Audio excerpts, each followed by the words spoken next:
Deuteronomy 8, I'm reading from the KJV, and we'll start at verse 1. All the commandments which I command thee this day shall ye observe to do, that ye may live and multiply, and go in and possess the land which the Lord sware unto your fathers. And thou shalt remember all the way which the Lord thy God led thee these 40 years in the wilderness, to humble thee and to prove thee, to know what was in thine heart, whether thou wouldst keep his commandments or no. And he humbled thee, and suffered thee to hunger, and fed thee with manna, which thou knowest not, neither did thy fathers know, that he might make thee know that man does not live by bread alone, bread only, but by every word that proceedeth out of the mouth of the Lord doth man live. Thy raiment waxed not old upon thee, neither did thy foot swell these 40 years. Thou shalt also consider in thine heart that as a man chasteneth son, so the Lord thy God chasteneth thee. Therefore thou shalt keep the commandments of the Lord thy God, to walk in his ways and to fear him. For the Lord thy God bringeth thee into a good land, a land of brooks of water, of fountains and depths that spring out of valleys and hills, a land of wheat and barley and vines and fig trees and pomegranates, a land of olive oil and honey, a land wherein thou shalt eat bread without scarceness, thou shalt not lack anything in it, a land whose stones are iron, and out of whose hills thou mayest dig brass. When thou hast eaten and art full, then thou shalt bless the Lord thy God for the good land which he hath given thee. Beware that thou forget not the land, the Lord thy God, in not keeping his commandments and his judgments and his statutes which I command thee this day. Lest when thou hast eaten and art full, and hast built goodly houses and dwell therein, and when thy herds and thy flocks multiply, and thy silver and thy gold is multiplied, and all that thou hast is multiplied, then thy heart be lifted up, and thou forget the Lord thy God, which brought thee forth out of the land of Egypt from the house of bondage, who led thee through the great and terrible wilderness, wherein were fiery serpents and scorpions and drought, where there was no water, who brought thee forth water out of the rock of flint, who fed thee in the wilderness with manna, which thy fathers knew not, that he might humble thee, and that he might prove thee to do thee good at thy latter end. And thou say in thy heart, my power and the might of mine hand hath gotten me this wealth. But thou shalt remember the Lord thy God, for it is he that giveth thee power to get wealth, that he may establish his covenant, which he swore unto fathers, as it is this day. And it shall be, if thou do, and it shall be, if thou do at all forget the Lord thy God, and walk after other gods, and serve them, and worship them, I testify against you this day that ye shall surely perish. As the nations which the Lord destroyed before your face, so shall ye perish, because you would not be obedient unto the voice of the Lord your God. We spent most of our time last week in this chapter, and we were having the discussion about what is wealth. I was highlighting some things, Major Daughter brought forth some things, and other people in the room, let's see, Face and Nia, added to the conversation. One of the points that I want to reiterate again today, Major Daughter really brought forward last week, is that there is a responsibility on our end as far as wealth. Even though God brought them into a land with brooks of water, with wheat, barley, vines, fig trees, pomegranates, olive oil, and honey, and whose stones are iron, and out of the hills you can dig brass, there is a responsibility on their end to manage. I was listening to one of Miles Monroe's teachings, and he was talking about management. And that's why we're going to go back to Deuteronomy, to Genesis. But he was talking about how God said he needed a manager, he needs someone to manage the earth. When Miles Monroe was talking about how when he was younger, he was really angry with God. And he was like, how come you made the wealthy people? You made us poor people. And he said, God responded right back to him. He says, I don't make wealthy people or poor people. I make people. You become wealthy or poor by what you do with your management. And that was really profound to me. We are going to go back to Genesis. But what's important about the land of wheat, barley, vines, fig trees, pomegranates, olive oil, honey, is that you've got to tend to the crop and you've got to keep replanting seeds in order for it to expand. You need to harvest because you can't leave the wheat there to die on the vine. You can't just leave the figs there, and the olive oil doesn't just come out olive oil. You've got to gather the olives, you've got to press it down, you've got to see that honey just doesn't jump off the bee and into your jar. You've got to gather the honeycomb and scrape the honey off. So there is this really big responsibility with managing the resources that Elohim has put towards us and in our hands. And I think that sometimes we forget that the power to get wealth is given to us, but it's the power. He doesn't just, there's no money tree that grows somewhere, plant some apple trees and expect money to grow. You can expect trees to grow and you can harvest the apples and you can make apple pies, you can sell the apples, you can make apple juice, you can sell it, but still, you are still responsible for the work of your hands and what you do. Now, some people do have a head start because they have parents or grandparents or great grandparents that left an inheritance for them. And so the inheritance was able to be passed down through generations. That still doesn't preclude you from being the person that leaves inheritance for your children's children. Problem is, are we willing to work that hard to leave that? Or are we going to consume everything that we make and therefore not be good managers? Let's go to Genesis. I also want to go somewhere else. I was listening to a teaching this morning and they mentioned something that I thought was, I wanted to bring up in our class. It ties in. It's in Matthew 5. Put your finger in Genesis 1. We'll be back. We're hopping over to Matthew 5. In Matthew 5, we have what's commonly called the Sermon on the Mount or the Attitudes.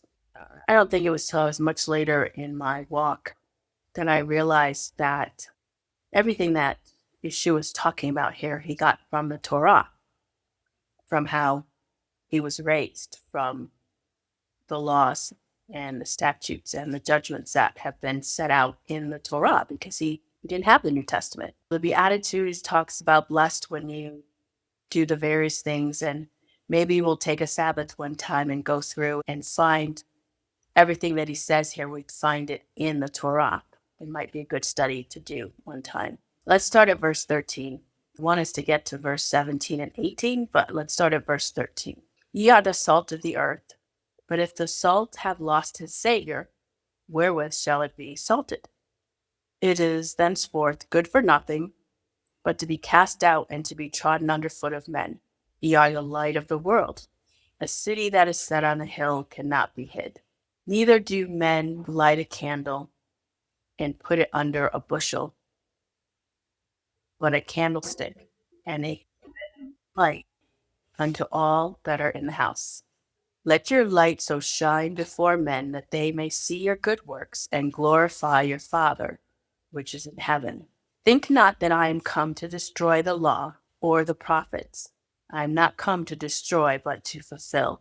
Verily I say unto you, till heaven and earth pass away, one jot and one tittle shall in no wise pass from the law, till all be fulfilled.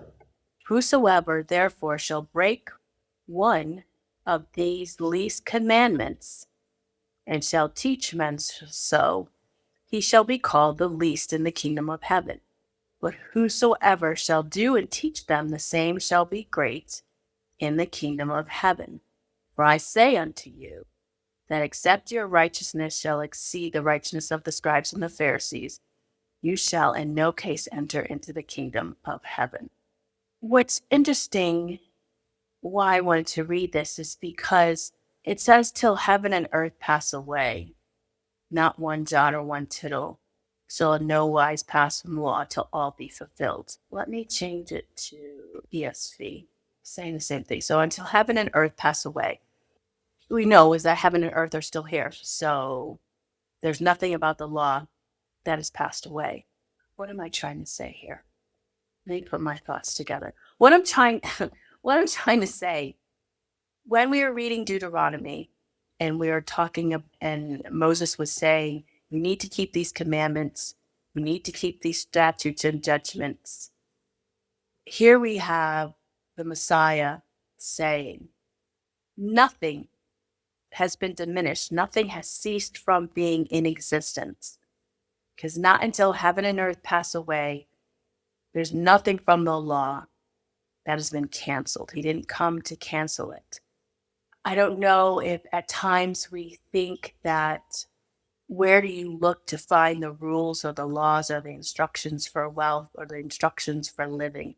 Many times we were taught, you go into the New Testament and you read the Gospels. The Gospels are only a manifestation of a life being lived following the Torah. And Shabbat Shalom to you, Danielle.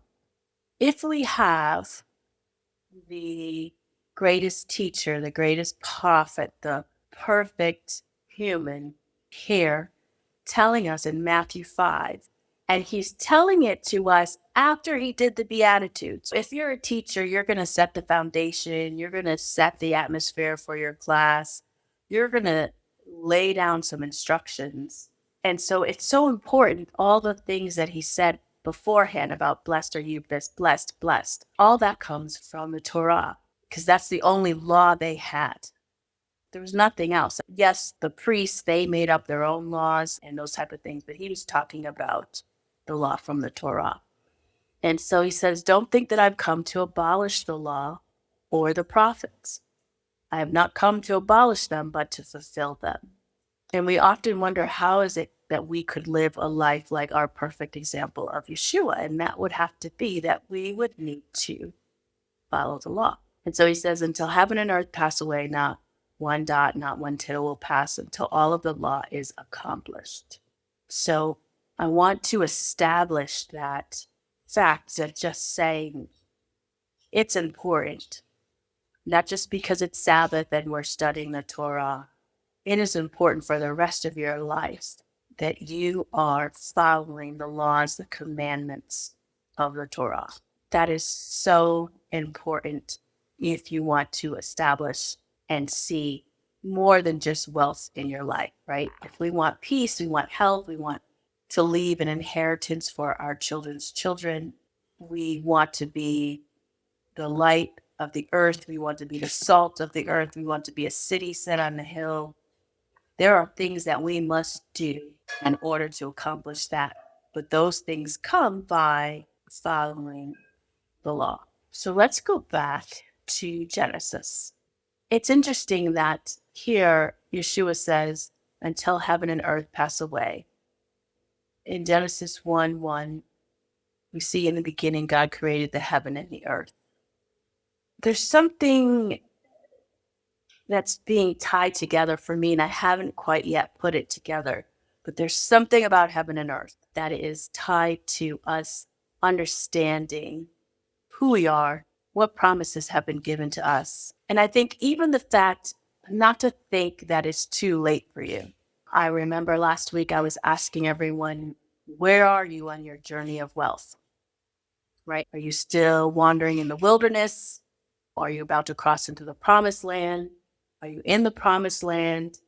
Are you in a situation that you were in the promised land, but you became disobedient and so you got dragged out of the promised land? Like, where are you in your journey of wealth? Because it definitely is a journey. right? It definitely is something that's required of us to go through, whether we are purposeful about it or not. We are on this journey. We should be purposeful. We should understand it. Shabbat Shalom, Nia. We are in Genesis 1. Yeshua says, until heaven and earth pass away. And it had me thinking about heaven and earth. And so I went back to Genesis 1. But there's another place, I think I skipped a step here. Let me share with you another place that talks about heaven and earth is in Deuteronomy 30, verse 11. It may seem like I'm scattered, but I'm not. I'm going somewhere, honest. So, Deuteronomy 30, verse 11. For this commandment that I command you today is not too hard for you, neither is it far off. So realize that Moses is speaking, and when he says this commandment, he's talking about everything that he's just said to them from Deuteronomy 1 to this point. Because the book ends, he dies in a few verses, he's gone, and Joshua takes over. In verse 11, it says, this commandment I command you today is not too hard for you, neither is it far off. It is not in heaven that you should say, who will ascend to heaven for us and bring it to us, that we may hear it and do it. Neither is it beyond the sea that you should say, who will go over the sea for us and bring it to us, that we may hear it and do it. But the word is very near you. It is in your mouth and in your heart, so that you can do it. See, I have set before you today life and good, death and evil. If you obey the commandments of the Lord your God that I command you today by loving the Lord your God, by walking in his ways, by keeping his commandments and his statutes and his rules, then you shall live and multiply. And the Lord your God will bless you in the land that you are entering to take possession of. But if your hearts turn away and you will not hear, but are drawn away to worship other gods and serve them, I declare to you today that you shall surely perish. You shall not live long in the land that you are going over the Jordan to possess. I call heaven and earth to witness against you today that I have set before you life and death, blessings and cursings. Therefore, choose life that you and your offspring may live. Loving the Lord your God, obeying his voice, and holding fast to him.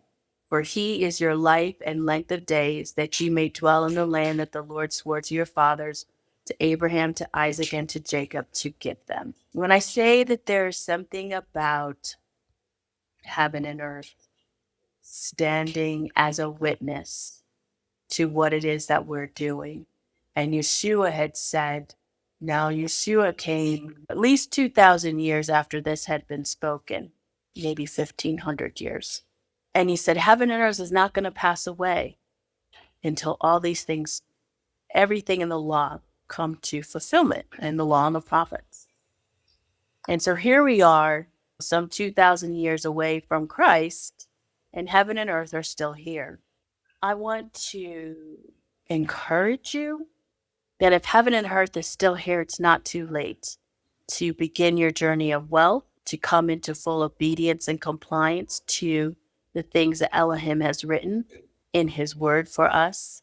If nobody else encourages you, if you feel that you're walking this path alone, that friends don't understand, family don't understand, I want to encourage you that look at the sky, look at the ground beneath you.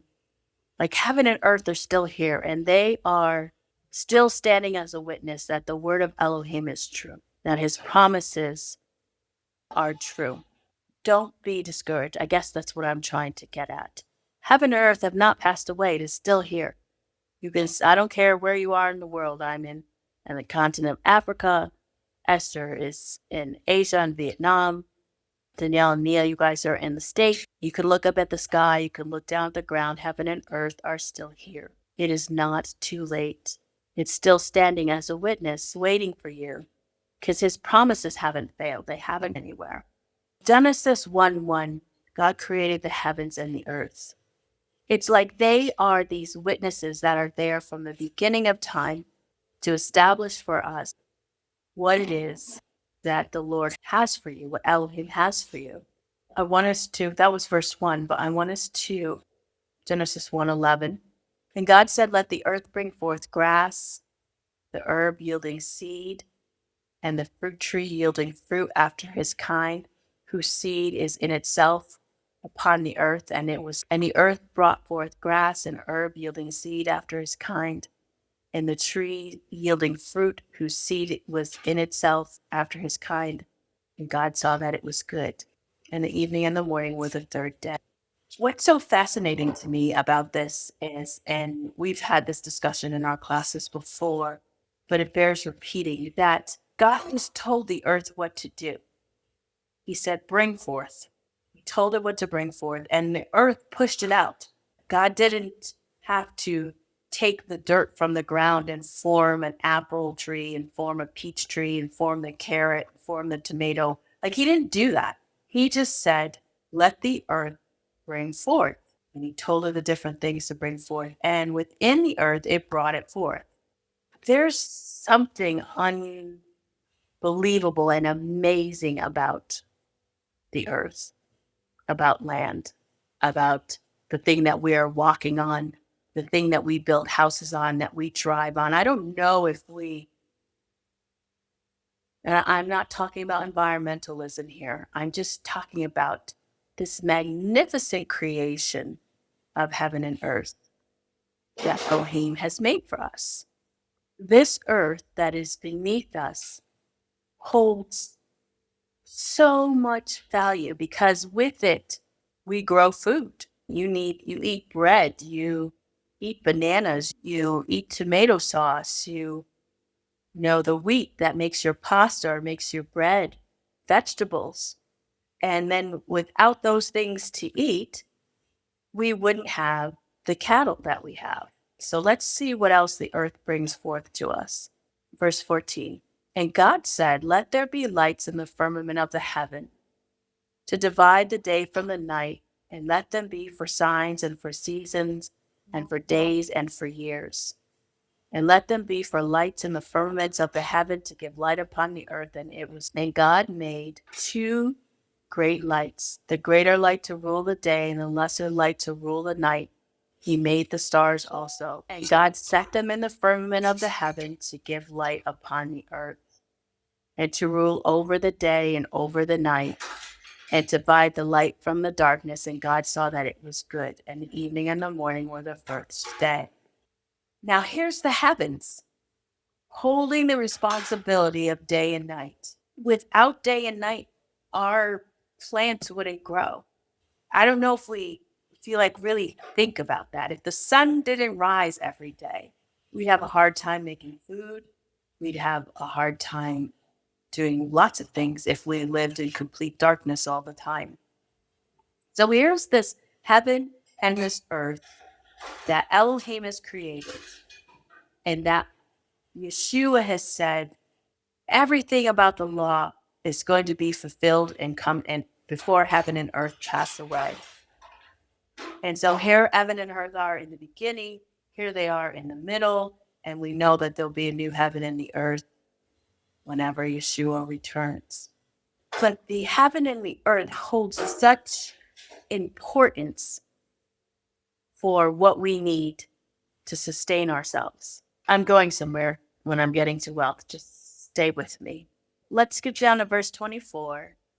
And God said, let the earth bring forth the living creature after his kind, cattle and creeping thing and beasts of the earth after his kind. And God made the beasts of the earth after his kind, and the cattle after their kind, everything that creepeth upon the earth after his kind. And God saw that it was good.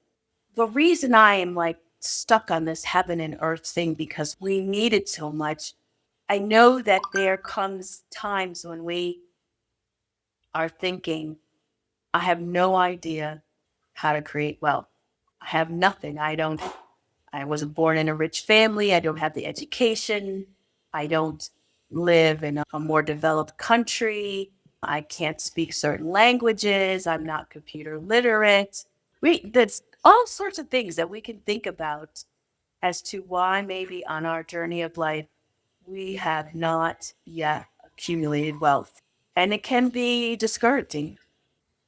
But when I think about heaven and earth, and I think about all the things that the earth provides for us on its own. Yes, we need to plant corn and apples and things like that, but still, if you just dropped an apple seed in the ground, it would do what it needed to do. It's not like you have to give the apple seed instruction. There's so much knowledge that Elohim has that he's put in things that I guess I don't know if we really appreciate his handiwork, if we appreciate how he's created things, if we truly appreciate that.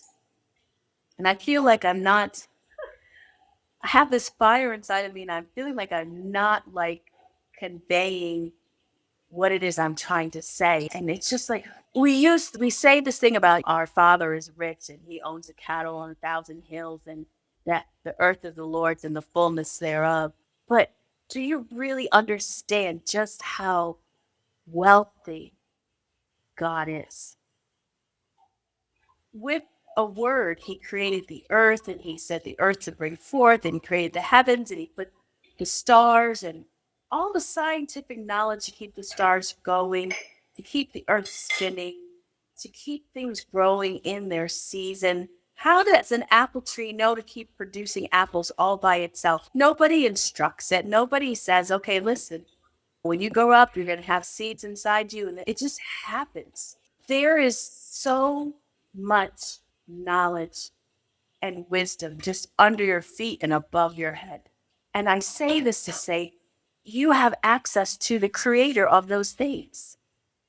Just ask him what to do. Ask him what to do to get you onto your path of wealth. If we could sit with Steve Jobs or Elon Musk or Bezos or Mother Teresa or Oprah Winfrey or Tyler Perry or whoever famous people that we think about that we could sit with. Do you know that you have the creator of heaven and earth who is with you right now?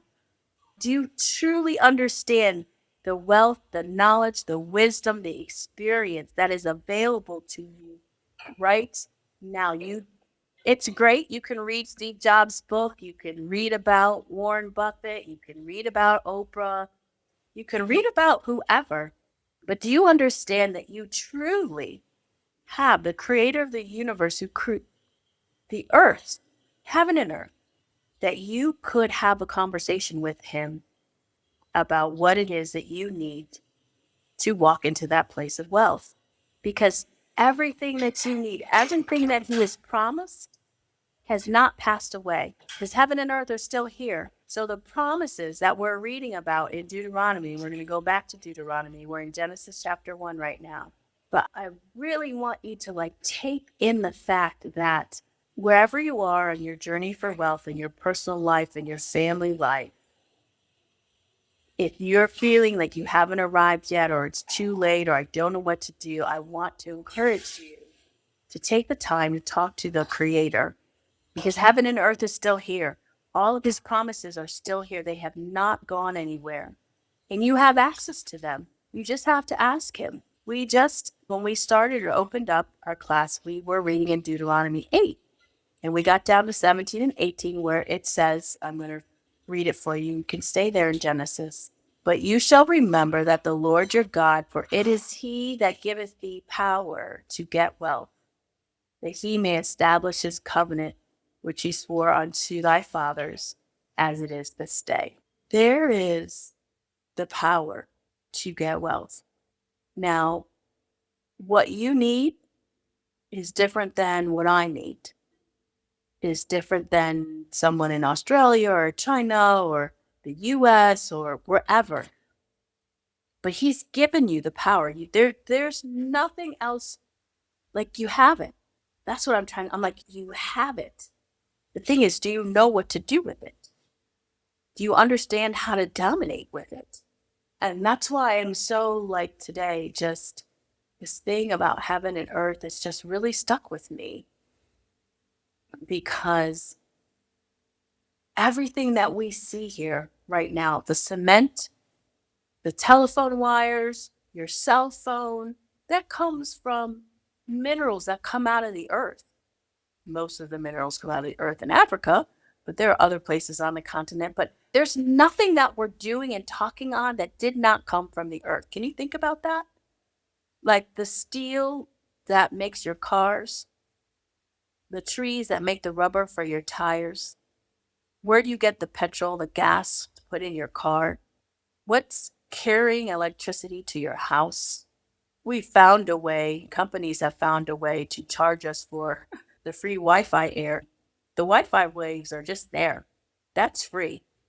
They're charging us because they know how to tap into it and make it useful to us, but it's there. Do you know that everything that we have now, even this iPad that I'm holding, how did they get the glass? How did they get the rubber? How did they get all the different minerals and metals that make the inside of this this iPad work? The Wi-Fi router. Where does all that material? It comes from the earth, and it comes from that someone was given power and they took their power and this is what they made. You have access to that same power. It is not any different. It's just, have we been good managers of those things? Have we walked in dominion?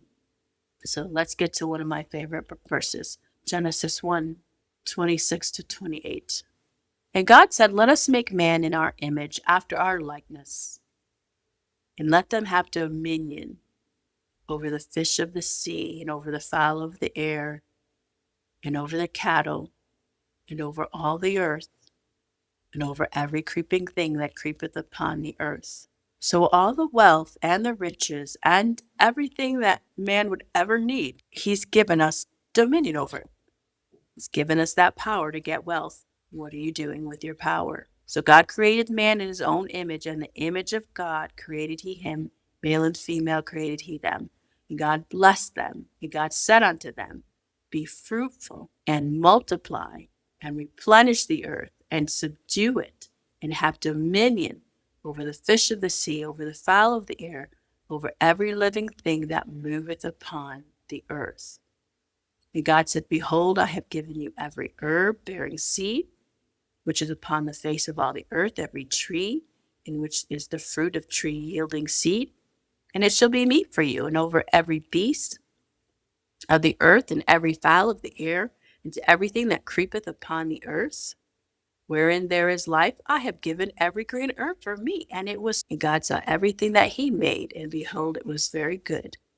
And the evening and the morning were the sixth day. Yeshua said to us in Matthew 5, that not one jot, not one tittle shall pass away. Heaven and earth will pass away first, before all this thing comes to an end. So that means that there is opportunity for you. If you've not come to the game late, I didn't know about Torah till just now, or I went through a bad marriage and had divorce, or none of that matters to the earth. Now, we may have wasted time in not managing what we had, and managing time is very important. I'm not saying that it's not. But what I want to encourage you about is that it is not too late. Heaven and earth are still here. And that power that's been given to you, he has not taken that away. Because we see people who aren't even thinking about following Torah. I'm not going to say they're not thinking about God, because I don't know their heart. But there are people who are not thinking about following the laws and commandments of Torah, but they still have access to the power that was given to them. Thank you for listening to Selah Sabbath Studies, where ancient truths meet modern life. We pray what you've heard today invites you into deeper reflection and a deeper walk with the Creator. If you'd like to join us for live Sabbath sessions, find the room on Clubhouse. And if you're listening after the fact, feel free to leave your thoughts or questions in the comments. We do read and consider them and will respond. Until next time, pause, reflect, rise. This is Selah.